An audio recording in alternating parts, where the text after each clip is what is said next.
happy Sunday. I hope that wherever you are, thank you, Charlie, and whatever you're doing, you are having an amazing weekend. I am in Canada right now at Everything Electric. We're getting ready to head home tomorrow. And so this is a pre-recorded chicken and garden update. It's not really a chicken and garden update in which I get to tell you what's been going on in the garden, because I'm filming this literally immediately after the last chicken and garden update that I filmed for last week.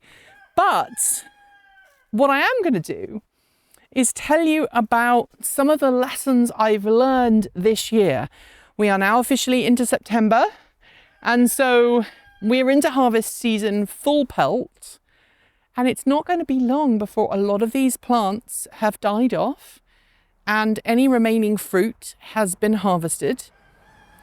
And I guess I want to talk about the things that we've learned this year in the garden. And I'm going to start over here with the apples. I don't talk about this apple tree very much.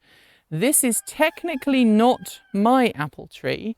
It's my neighbour's apple tree. But look, we do have apples on it. See, little apples.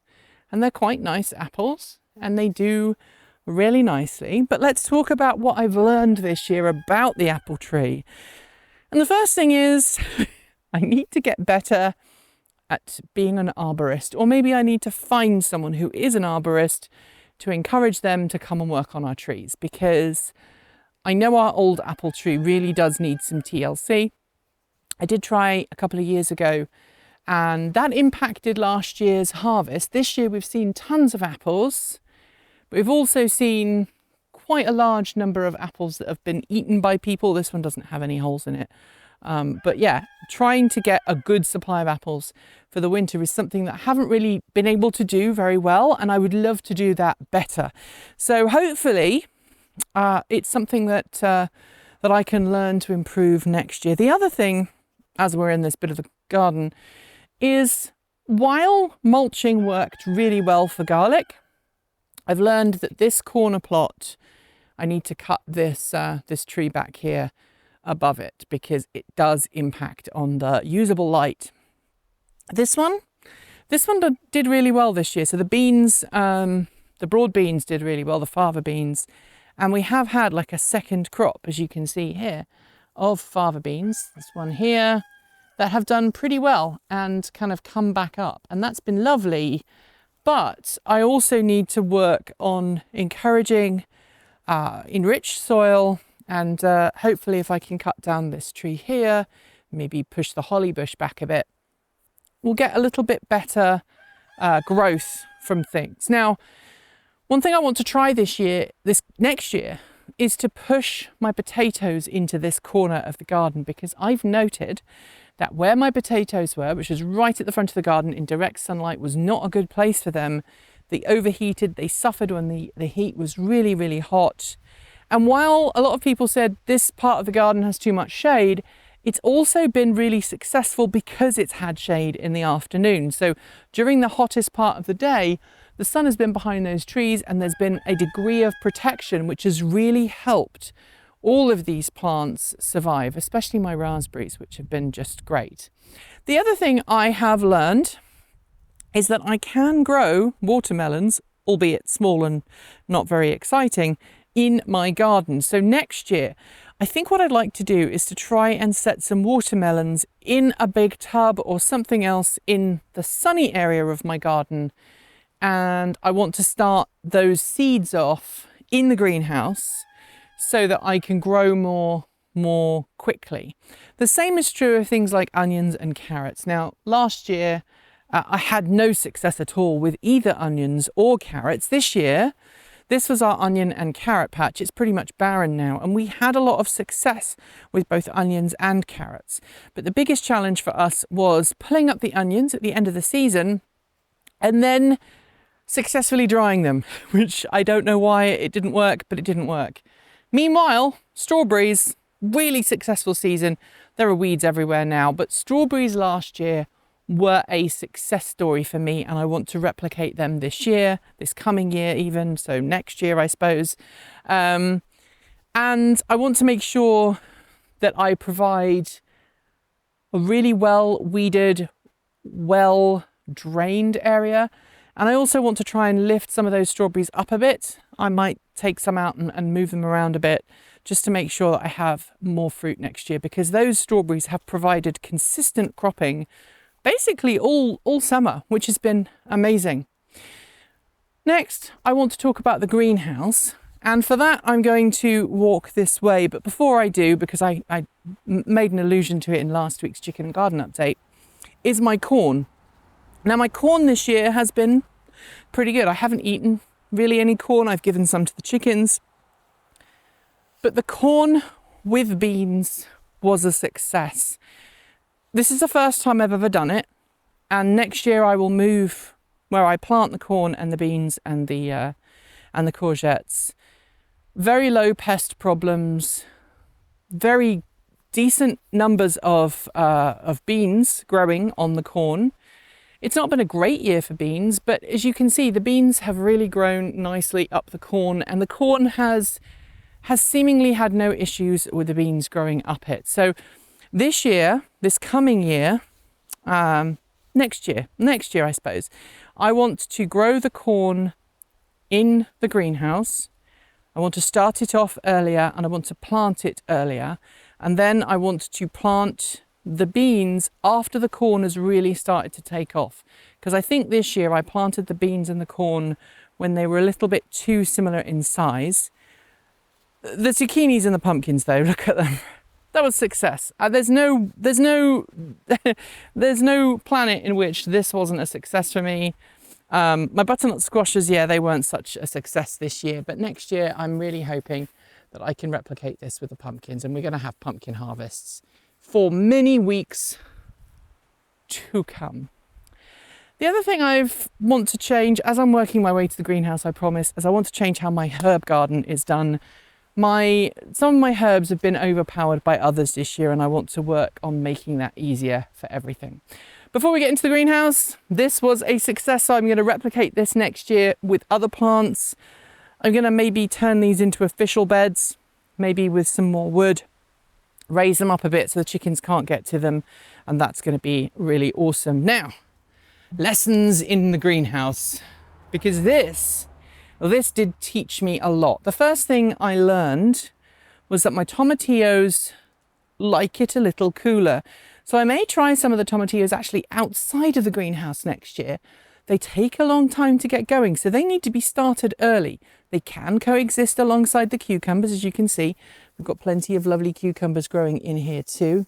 She says, I'm sure there is one down here. I found one earlier today. There's a couple down there, look. Lovely cucumbers down there. There's one there.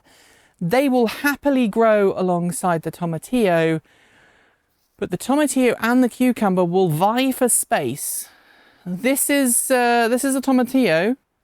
There's no tomatillo plant here. The tomatillo plants are here, and they've taken off. They've really taken off and taken control.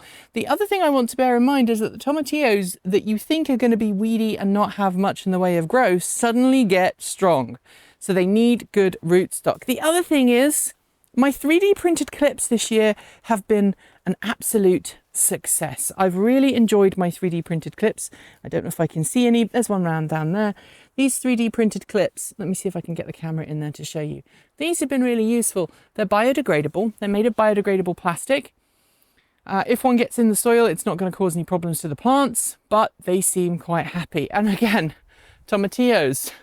Tomatillos coexisting with tomatoes. It is something that is happening over here, and everything seems to be quite happy about it. So I'm not going to knock it. So, what are you going to do?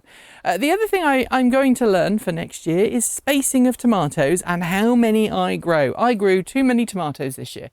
There's so many tomatoes in here, so many tomatoes in here. And also planning for when tomatoes overcome the stakes. I talked about this in last week's show, but we've got so much in the way of fruit now. And I did cut these back a lot more than I did last year. They're still overpowering the stakes. The only ones that really are happy are the sauce tomatoes back here. They seem to be behaving themselves much more, much better than these tomatoes here, which are just kind of going a little bit crazy. I also need to cut back on the number of cucumbers that I grow. You can see here, 1, 2, 3, I think I counted 12 earlier. Cucumbers are just going absolutely bonkers. And some of them are a bit weird in shape. I'm going to probably take this one off to make sure that it doesn't do anything bad to the other cucumbers. But yeah, cucumbers are just growing at a ridiculously fast rate. And while I do have pickling to do before I head off to Canada, I don't think I'm going to be able to pickle everything. So I'm going to throw that cucumber into the bush for the animals. I need to grow less cucumbers. Last year I didn't grow any, and I had problems with the ones I did try and grow. So I don't know if it's just a hit and miss thing, or whether I just didn't do it right the first time, and this year I got it right, and now I'm like, oh, I've got too many cucumbers. But lessons have been learned. The other thing I want to work on for next year that I have learnt this year is that irrigation is key, and having my automatic watering system has really helped all of my plants grow really well this year. It's helped everything from my apples through to my tomatoes and everything else. Sorry, I'm picking up fruit from the top of my truck. I'll show you right now. Look, apples and a tomato, which if you watched last week's show, we picked. Don't worry, it's not been on the truck the entire week. It's only been there a few hours. Also, I've learned that having plants at the front of my garden really makes the house look wonderful. All these sunflowers, the bees love it. Having all of the wildflowers and also all of the flowers that encourage hummingbirds, bees and other insects really makes the front of the house look incredible, and it's something I want to replicate for next year. I planted a lot of these flowers from a mix called Save the Bees. It was kind of just a collection of different flowers, and I'm so glad I planted them because just look at them. They're incredible. Finally, let's talk about the roses. This year, I've worked really hard on cutting back my roses, and you can see that this darker leaves, this is all fresh growth from me cutting the roses back about 3 weeks ago. And I've learned that you can actually be really harsh with roses and cut them back maybe further than you think. And that really helps because it helps the roses stay free from disease. It also helps prepare them for the winter, so you're not like pruning them and then immediately putting them into winter mode. So I think I did the right thing. Anyway, tell me what you learned from your garden this year, because there's so much that our gardens can teach us and how that's going to change how you're going to be planning next year. Thanks for joining me today, and if you've got thoughts, make sure you leave them in our Discord chat room, our Patreon page, our YouTube comment section, or you can reach out to us on Mastodon. Thanks to the amazing list of people scrolling by on your screen right now. They are some of the more than 1,500 people who help make this channel possible through Patreon and YouTube, covering our bills, paying our team, and making sure that we can remain 100% independent. If you'd like to join them and see your name listed here, just follow the links below. There are a range of different tiers you can sign up for, from as little as $1 a month, or if you pay yearly, around $10.08 a year.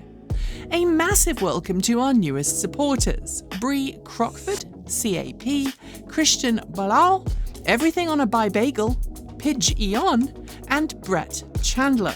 To join the list and get your shout out, become a paid Patreon member for your moment of fame. If you'd like to support us with a one-off donation, you'll find links below for Ko-fi and Bitcoin donations, and we even have a good old-fashioned PO box you can reach us at, the address for which you'll also find below. And if you're in need of some swag, do check out our swag store in the down below. We've got some fantastic content coming right up, so make sure you're subscribed on PeerTube or YouTube, and we'll see you soon. As a reminder, we make new videos every Monday, Wednesday, Friday, Saturday, and Sunday. If you want more, the almighty algorithm thinks you might enjoy this video, but what does it know? We think this one is also well worth a look. See you soon, and as always, keep evolving.